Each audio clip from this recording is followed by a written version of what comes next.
There, experts tell us it would likely take a professional-grade Wi-Fi jammer to knock out internet all the way to the back of this property. There are crimes that happen to people, and then there are crimes that happen because of people, not because of who the victim is, because of what the people around her have. Nancy Guthrie has been missing for 6 weeks. The FBI has processed 40,000 tips. A dedicated task force is running full-time out of federal offices in Tucson.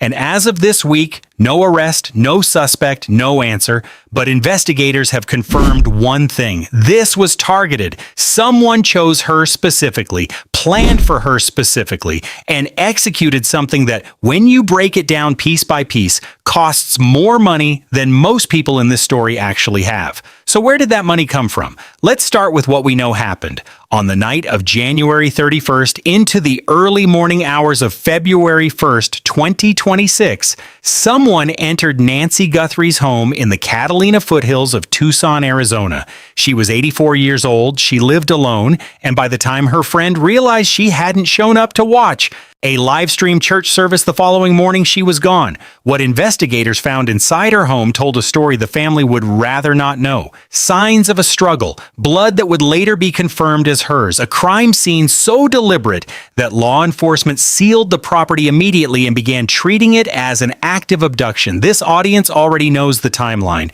We've covered the dinner, we've covered the drop-off, we've covered the doorbell camera, the gloves found 2 miles away, the DNA that came back with no match in the federal database. You've been with this case from the beginning. What we haven't done, what nobody has done, not really, is sit down and ask the coldest, most analytical question available to us. What did it cost to do this? Because operations have budgets, plans have price tags, and when you itemize every single element of what happened in the Catalina foothills on the night of February 1st, you arrive at a number that simply does not fit one particular person in this story, and that person is Tommaso.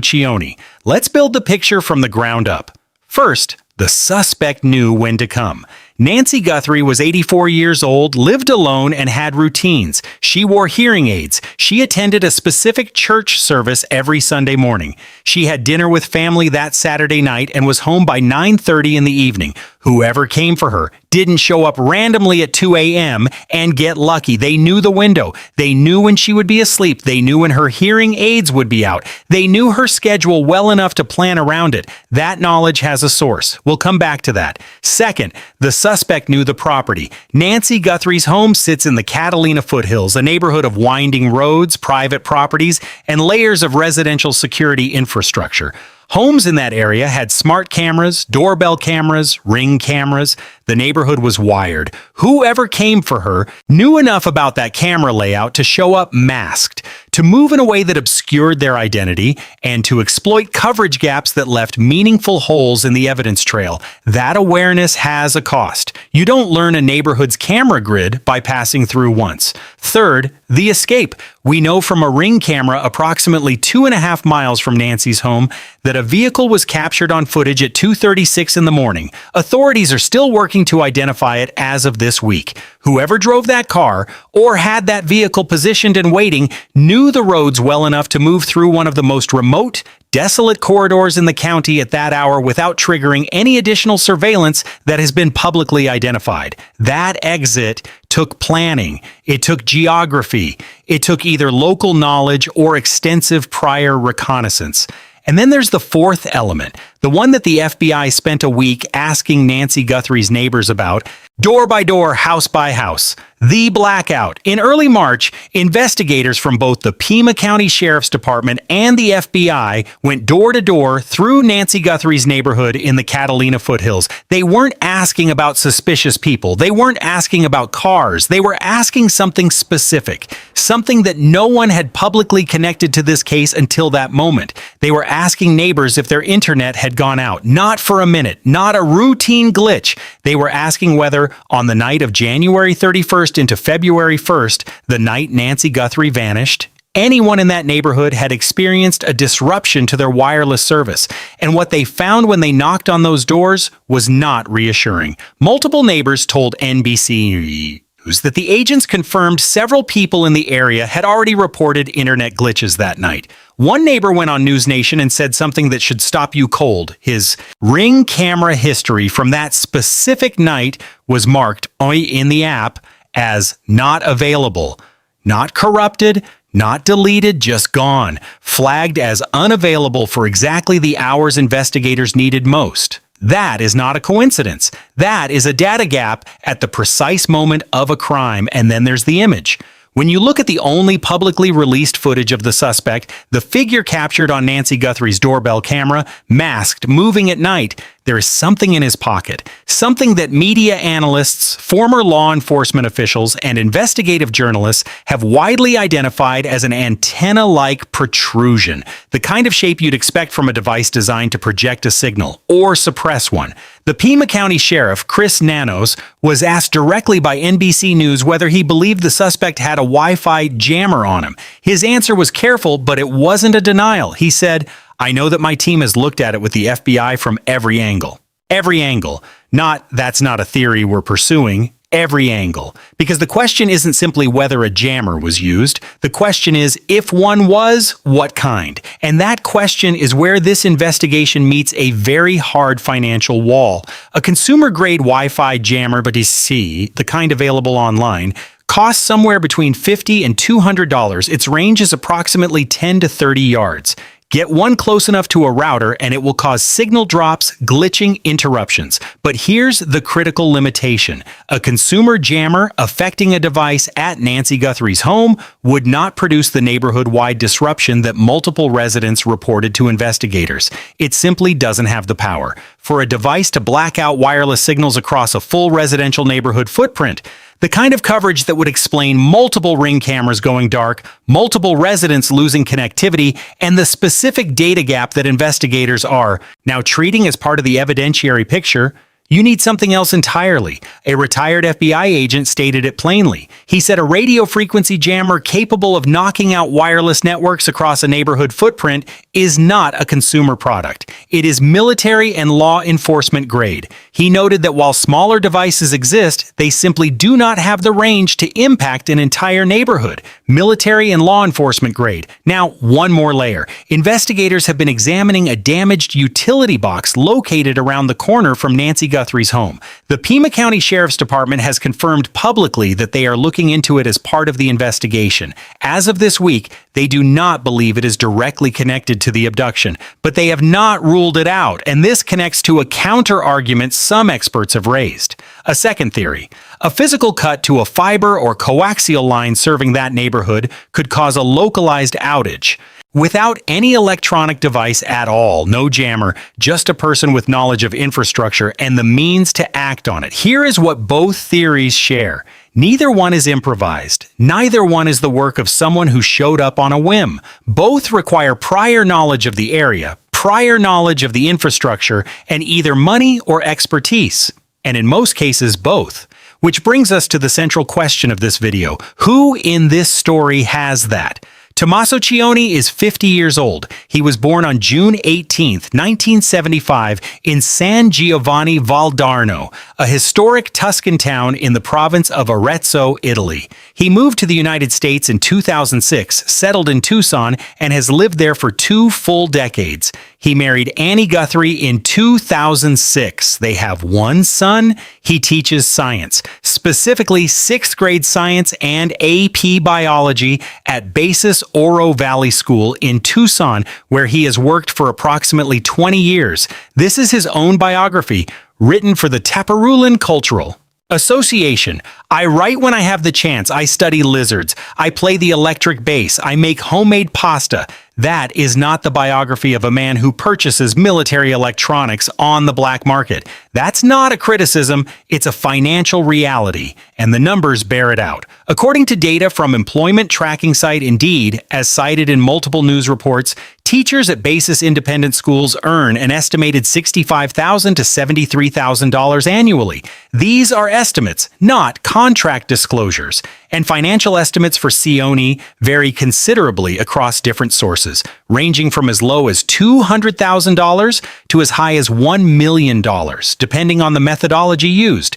None of them are official disclosures. He is a private individual with no filing requirement. What every estimate agrees on is the source: teaching. There is no secondary income stream, no investment portfolio, no business ownership that changes the this fundamental picture. Now factor in the home. He and Annie purchased their property in Tucson's Catalina Foothills area at an estimated price of $650,000. The home's current estimated value sits between $650,000 and $1 million. In the Catalina Foothills, that is not a luxury purchase. That is entry-level real estate in an expensive zip code, and it is the dominant asset in whatever financial picture exists here. The lifestyle that emerges from public reporting is consistent, financially comfortable in the way a long-tenured educator can be comfortable.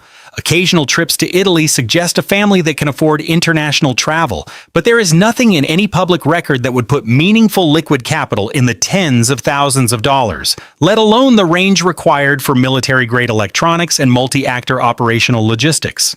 Annie Guthrie is Nancy's older daughter. She is an author, a poet, a jeweler, and an arts educator.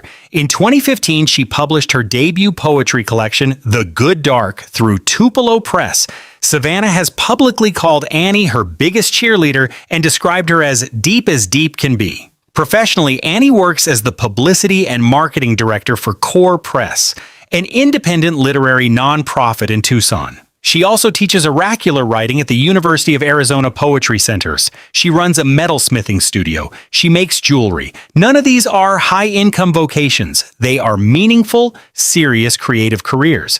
But publicity management at a literary nonprofit, writing workshops at a university poetry center, and handcrafted jewelry are not, by any actuarial standard, pathways to the kind of liquid capital that funds covert operations. In a 2013 interview, Annie described her husband this way: "My husband, Tommaso, is my greatest teacher. He is a great manifester. He writes poetry with his lifestyle." That is a portrait of a life built around ideas and art. It is not a portrait of resources. When you combine both incomes under the Cioni household, what you arrive at is a household that sustains a comfortable life in Tucson, maintains a home in an expensive zip code, and takes trips abroad. What you do not arrive at is discretionary capital in the tens of thousands of dollars for military electronics, pre-operational surveillance, or coordination across one of the most remote road networks in southern Arizona. Let's build a budget. Not because we know what was spent, we don't, but because financial analysis is how investigators follow money, and it is a legitimate framework for understanding whether a particular person could plausibly have funded a particular operation. Line 1, surveillance and reconnaissance. Before anyone entered Nancy Guthrie's property, someone had to know the layout, the camera positions, the blind spots, the property lines, the schedule, the entry points. This kind of pre-operational intelligence gathering doesn't happen in a single visit. It requires time, multiple passes through a neighborhood, during different hours over days or weeks. If that reconnaissance involved hiring someone to do it or purchasing equipment to assist, you're looking at a cost that starts in the hundreds and can move well into the thousands. If it was done by someone with insider knowledge, someone who already knew the layout, the schedule, the routines, the monetary cost drops to near zero, but the informational cost becomes something else entirely. We'll return to that. Line 2, the signal suppression element. Military and law enforcement grade equipment capable of disrupting signals across a full neighborhood footprint carries a price tag that starts in the low thousands and can reach into the tens of thousands.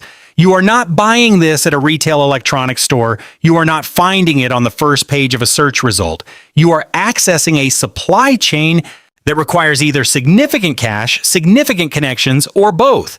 The consumer alternative, $50 to $200, it is theoretically accessible. But as the expert analysis makes clear, a consumer-grade jammer would not produce neighborhood-wide outages. The scale of disruption that investigators found exceeds the effective range of any device available at that price point. Line 3, the accomplice question. The DNA extracted from gloves found near the scene came back with no match in CODIS, the federal DNA database. That points towards someone without a prior criminal record in the U.S. system. The evidence of movement through the neighborhood suggests this was not a one-person operation.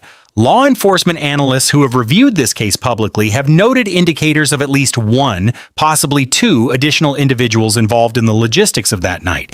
A multi-actor criminal operation has human costs. People who participate in operations of this kind do not do so for free. Line 4, the vehicle and the exit. A car was captured on a Ring camera 2.5 miles from Nancy's home at 2:36 in the morning. Investigators have been unable to identify it. Whoever was behind that wheel, or had that vehicle positioned and waiting, knew the roads. The Catalina foothills is not a neighborhood you navigate by instinct at 2 a.m. It is winding, dark, and deliberately private. Retired FBI agent Steve Moore described it to CNN directly. If you went into that neighborhood, you meant to go there. It is not a thoroughfare. The exit route required either deep local knowledge or prior scouting. Neither is free. Line 5, the ransom demand itself. This one is often overlooked. Whoever sent the unverified ransom notes to media outlets demanding between $4 and $6 million in Bitcoin by a specific deadline with details that investigators confirmed included non-public information about the crime scene was not guessing. The notes referenced Nancy's Apple Watch, its specific location in the home, and described a backyard floodlight, details the FBI's own special agent in charge confirmed had not been released to the public. Assembling that level of financial intelligence and scene-specific knowledge about a private family requires either research, access, or a source inside the circle, and it requires confidence that the demand will land on someone who can actually fulfill it. That confidence has a source. When you total that list, reconnaissance, signal suppression, accomplice coordination, vehicle logistics, financial, and scene intelligence, you are not looking at a budget that a middle school science teacher assembles on a $65,000 salary. You are looking at resources, and resources have a source. Let's look at the broader financial landscape of the Guthrie family. Not to accuse anyone, but because the ransom notes sent to media outlets in February, unverified as so, investigators have not confirmed their authenticity, demanded between $4 and $6 million in Bitcoin. Whoever sent those notes made an assumption that the people connected to Nancy Guthrie had access to that kind of money. That assumption didn't come from nowhere. The publicly reported financial profile of this family is one of significant disparity. On one end, you have the Sioni household, the educator and the artist, with a net worth estimated under $1 million by public reporting, most of it tied to a home in an expensive zip code. On the other end, you have Savannah Guthrie. Savannah is the Today Show co-anchor on NBC. Multiple financial tracking outlets and public records estimate her net worth at approximately $40 million.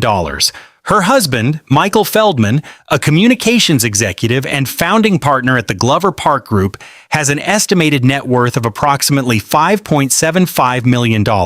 Together, the Feldman-Guthrie household represents a combined financial picture that sits in an entirely different category than anything in the Sioni profile. The family confirmed, when announcing the $1 million reward for information leading to Nancy's recovery, that it can be paid in cash. $1 million in cash on short notice. That is not a capability that every American family has on standby. It is a capability that reflects a specific financial tier, and it is a capability that the people sending ransom notes clearly believed existed somewhere within this family's reach. Now let's talk about Camron Guthrie. Camron, spelled C-A-M-R-O-N, no second E, is Nancy's son and Savannah and Annie's older brother. His full name is Charles Camron Guthrie. His call sign in the military was Arlo. He is 61 years old. Camron is a retired colonel. He flew F-16 Fighting Falcons with the Vermont Air National Guard, the unit known as the Green Mountain Boys, for 26 years, retiring in 2018, when he took his final flight. Savannah posted about it publicly on Instagram. She wrote, "I have never been more proud of my big brother. He has flown for our country for 26 years. He is the pride of our family and one of this country's finest." The F-16 is one of the most sophisticated multi-role combat aircraft in the United States military arsenal. Flying it requires years of intensive selection, training, and operational qualification. Reaching the rank of colonel after 26 years means not just flying the jet, but commanding units, managing resources, planning complex multi-actor operations, and executing under pressure, often in coordination with other agencies in classified environments. These are not general skills. They are the kind of operational discipline that, when applied to complex problems outside the military, produces people who understand exactly how coordinated operations are planned and executed. His financial profile is not publicly disclosed. But a retired colonel drawing on the military High 36 pension system after 26 years of service receives an estimated pension of approximately $100,000 annually. Financial analysts who have examined the case estimate his overall net worth in the range of $2 to $5 million, derived from that pension, career earnings, and long-term savings. These are estimates, not official disclosures. None of that is accusatory. All of it is public record, sourced from Savannah Guthrie's own words and independent financial analysis of military retirement structures. But it belongs in the portrait of this family's financial landscape because this video is asking one specific question. Who in Nancy Guthrie's world had the resources, financial, operational, or informational, that the execution of this crime appears to have required? The Sioni household cannot be the answer. The math simply does not work. Let's step back from the money for a moment, because money is only one part of the equation. The other part is information. Sheriff Chris Nano stated clearly, in the most direct terms he's used since this investigation began, that investigators believe they know why Nancy Guthrie was targeted. He told NBC Nightly News, "We believe we know why he did this, and we believe that it was targeted." Targeted. That word carries enormous investigative weight. This was not a random home invasion. Not a burglary that escalated, not an opportunistic crime. It was a deliberate selection. Someone chose Nancy Guthrie. Someone chose her home. Someone chose that night. And someone built a plan around the specific vulnerabilities of her specific life. Now, here's what those vulnerabilities were, because understanding them tells you something critical about who had access to the knowledge required to exploit them. Nancy Guthrie is 84 years old. She wears hearing aids. When those aids are removed at 2 in the morning, which they almost certainly were, her ability to hear movement in her home is significantly diminished. That is a medical detail, not a public one. The kind of thing a family member would know, a caregiver would know, a close friend would know, not someone who walked past her house once. Her schedule was known. Her church service routine was known. The pattern of her Saturday evenings, including dinners with family, was known. These are the rhythms of a private life. They don't appear in any directory. They circulate only among people who are close. The camera layout of her property was known well enough for a suspect to arrive masked and move in a way that preserved their anonymity. That level of awareness, knowing which cameras to worry about, which angles to avoid, suggests either prolonged surveillance of the property or prior knowledge of its setup. This is what investigators call the insider knowledge framework. It doesn't mean the person with that knowledge committed the crime themselves. It means someone who had access to it either used it directly, shared it with someone who did, or failed to protect it in a way that allowed someone else to use it. None of those scenarios require financial resources, but all of them require proximity, a relationship, a specific kind of access to Nancy Guthrie's private life. Think about what that access actually looks like in practice. You have to know that Nancy takes her hearing aids out at night, that she attends a specific church service virtually every Sunday morning, which means she would be reported missing quickly if she didn't appear, so the window was specifically Saturday night. You have to know she lives alone, with no one else in the house who would be alerted. You have to know the camera layout, not just that cameras exist, but which ones cover which angles, and crucially, which angles they miss. You have to have spent enough time at or near that property to know where the gaps are. Now ask yourself, who has that kind of access to an 84-year-old woman's private life? Not a stranger, not a random criminal who spotted her from the street, someone in her circle, someone whose presence near the property would not have been alarming, someone she would have let into her home. That profile does not fit a hired operative who had never set foot in Tucson. It fits someone connected. And when you combine that informational access with the financial question of who could fund the operational components, the suppression technology, the logistics, the coordination, you arrive at a Venn diagram. And the question this video is asking is, whose name sits in the center of that Venn diagram? It is not Tommaso Cione's. So whose? The FBI and the Pima County Sheriff's Department have confirmed that Nancy Guthrie's relatives have been ruled out as suspects. That is a significant statement. It means that if you are looking for the person who physically entered that home,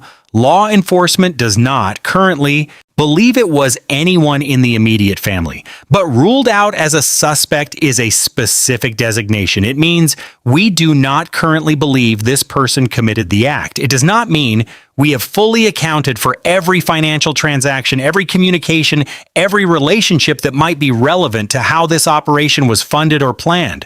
Those are different investigations. One is a criminal suspect designation. The other is a financial and network analysis. And the financial and network analysis in the public domain has never been conducted with the rigor this case deserves. Here is what we know. The Guthrie family is not financially uniform.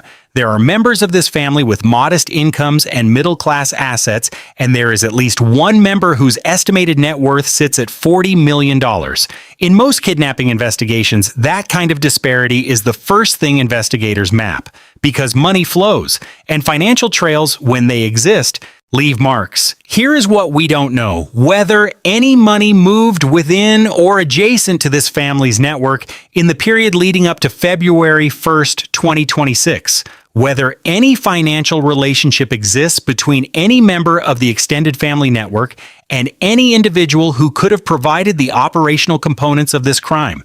And there is another question that no one in the public conversation has asked with the precision it deserves. The ransom notes, the ones that contained what investigators described as non-public details about the crime scene, were sent to multiple media outlets, to TMZ, to KOLD-TV in Tucson. At least one contained specific details about Nancy's home: the Apple Watch, a backyard floodlight, details the FBI's own special agent in charge confirmed had not been made public, details that required knowledge of the scene itself. When law enforcement says a ransom note contains non-public details, that is not a casual observation.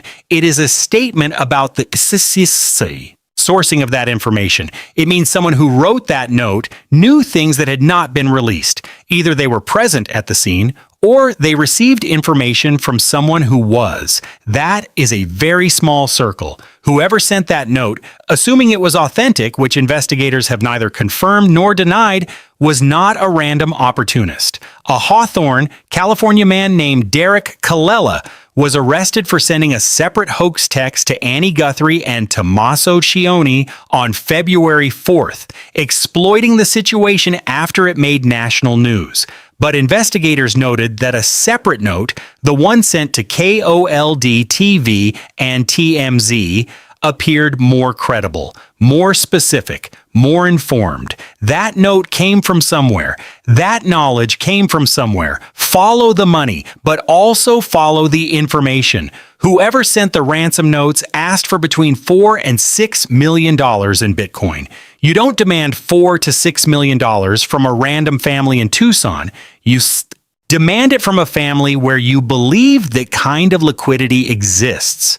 The Cione household, with a net worth estimated under $1 million and most of it in real estate, could not pay that demand. No version of their financial profile makes that possible. The Feldman-Guthrie household, with a combined estimated net worth approaching $50 million and a demonstrated ability to offer $1 million in cash on short notice, represents a very different financial target profile. Whoever made that demand knew the difference, which means whoever selected this family as a target had enough financial intelligence to know which member of the family to lean on. They knew where the money was, they knew who to call. That kind of knowledge is itself a resource. It comes from proximity, from research, or from a relationship.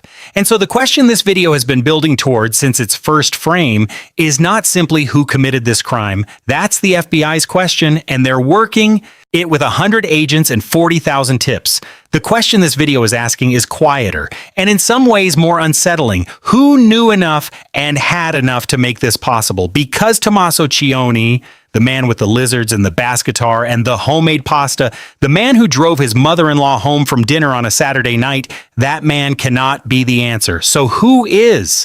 As of today, the investigation into Nancy Guthrie's disappearance is in its 6th week with no arrest, no named suspect, and no confirmed location. The facts on the ground are these. The FBI and Pima County Sheriff's Department have formed a dedicated task force. 4 detectives and a sergeant moved full-time into the FBI's Tucson offices specifically to work this case alongside federal agents. Retired FBI agent Jennifer Coffindaffer described it to Newsweek as the polar opposite of a cold case. A red-hot investigation with up to 100 agents, analysts, Pima County sheriffs, officers, and other law enforcement all working on actionable leads. Sheriff Nanos told NBC News that investigators are definitely closer to tracking down a suspect. The mixed-on DNA recovered at Nancy's property has not yet produced a usable suspect identification. The gloves found approximately 2 miles from the home came back with no match in CODIS. The suspect remains described as a male, approximately 5'9" to 5'10" average build, last seen wearing a black Ozark Trail hiker backpack. Nancy Guthrie's home has been released by law enforcement. It is no longer sealed as a crime scene. Family members have been given access to return to the property. Cadaver dogs, which were deployed during the active search phase, have been stood down, though the Pima County Sheriff's Department has confirmed they remain available if needed. Retired FBI agent Steve Morse, speaking to News Nation's Brian Entin in mid-March, raised a sobering possibility that has shifted the conversation around this case. Moore said he is no longer 100% in the camp that this was a planned ransom kidnapping. He noted that the ransom note came late and there was no real attempt to provide proof of life. His warning about potential recurrence was clear. If it's not a kidnapping, the things that drove them to this crime will reoccur. If they needed money, they'll need money again. If they are deviant in any way, shape, or form, they're still going to be deviant after not being caught. So there's nothing to tell me that these people won't try again. That warning matters regardless of which theory you believe. Either this was a highly planned kidnapping, in which case a calculated, resourced, and still uncaught actor remains at large, or it was something else entirely, in which case the underlying motive hasn't gone away. And the sheriff, when asked directly whether the suspect might strike again, did not hesitate. His answer was 3 words: absolutely, absolutely. Criminal minds are criminal minds. We began this video with a simple premise. Operations have budgets, plans have price tags, and when you break down what happened in the Catalina foothills on the night of February 1st, piece by piece, line by line, you arrive at a cost that the household at the center of media speculation cannot plausibly carry. Tommaso is not a wealthy man. He is an educator who has spent 2 decades teaching children about biology and science in a Tucson classroom. His wife is an artist and a poet who has spent her career serving the literary community of southern Arizona. Together they represent, by every available financial measure, a comfortable middle-class life with no margin for the kind of resources this operation required. And yet the operation happened. With the surveillance, with the timing, with the digital suppression, with the escape route, with the kind of pre-planning that former FBI agents and retired law enforcement commanders have publicly said, indicates a calculated mind, not an impulsive one. So the money came from somewhere. The knowledge came from somewhere. The resources, financial, operational, informational, had a source. This video is not going to tell you who that source is, not because we don't have a theory, but because a theory, in the absence of law enforcement confirmation, is just a theory. And this family has already suffered enough from theories stated as facts. Ashley Banfield named Tommaso as a prime suspect on national television. 2 attorneys told Megyn Kelly that case was dead on arrival. Law enforcement pushed back. An entire family has been living under the weight of public accusation for 6 weeks while their 84-year-old mother is missing. We are not adding to that. What we are doing is asking a question grounded entirely in financial math and publicly available data. Who had the resources to fund this? Not who pulled the trigger. Who wrote the check? What we will tell you is this: the FBI has 40,000 tips. a dedicated task force, DNA in a laboratory right now, surveillance footage they haven't released, financial records they haven't discussed publicly. Somewhere in that picture, there is a money trail, because there always is. Money moves through the world and leaves marks. Purchases leave records, transfers leave timestamps. Relationships between money and events are the most reliable narrative in any investigation. If you know something about the finances connected to this case, a transaction, a conversation, an arrangement that felt wrong, the FBI tip line is 1-800-CALL-FBI. The Guthrie family is offering $1 million payable in cash for information leading directly to Nancy's recovery. The FBI is offering up to $100,000, and the 88 Crime Anonymous tip line has an additional $100,000 available. You can call 52088-27463 and remain completely anonymous. Someone out there knows where the money went. Someone out there knows where it came from. Follow the money. That's how every one of these cases gets solved. Think about what that actually means in practice. The FBI has financial forensics tools that are not available to the public. They can subpoena bank records, cryptocurrency transaction logs, wire transfers, and purchase histories going back years. They can trace a single electronic payment through multiple wallets and land on a name. They can pull phone records and map a network of contacts across months of calls and messages. They can cross-reference device pings with physical locations and build a timeline of who was where and when. In cases like this one, cases with a ransom demand in Bitcoin, the blockchain is not as anonymous as people assume. Federal investigators have broken cryptocurrency trails before, and they have the tools to do it again here. If money moved in connection with this operation, and it had to have moved somewhere, that trail exists. It is sitting in a ledger or a wallet or a bank account or a cash transaction that someone somewhere remembers. And when it surfaces, and in cases this visible, it always surfaces. It will tell investigators not just who did this, but who made it possible. Nancy Guthrie has been missing for 44 days as of this recording. She is 84 years old. She is someone's mother, someone's grandmother, the woman who went to church every Sunday morning, who had dinner with her daughter on Saturday nights, who raised 3 children after her husband died and built a life of quiet grace in the desert outside Tucson. She deserves answers. Her family deserves answers. And this investigation deserves the full financial scrutiny that every major kidnapping case eventually requires. We'll be watching.